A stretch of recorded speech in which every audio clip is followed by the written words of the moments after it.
How to change font size on iPhone. To get started, go ahead and open up the Settings application on your phone. Once you're here, scroll down and tap on Display and Brightness.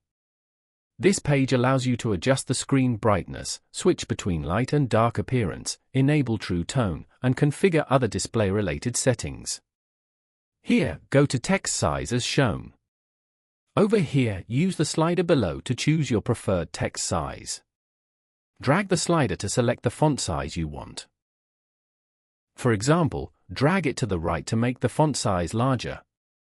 Making the text too large might make it hard to tap buttons or other functions within apps. Go back to your settings and adjust the font size as needed. Following these steps, you can easily change font size on iPhone. Thank you for watching. Please leave a like if this tutorial helped you, or leave a comment below if you have any questions related to the video.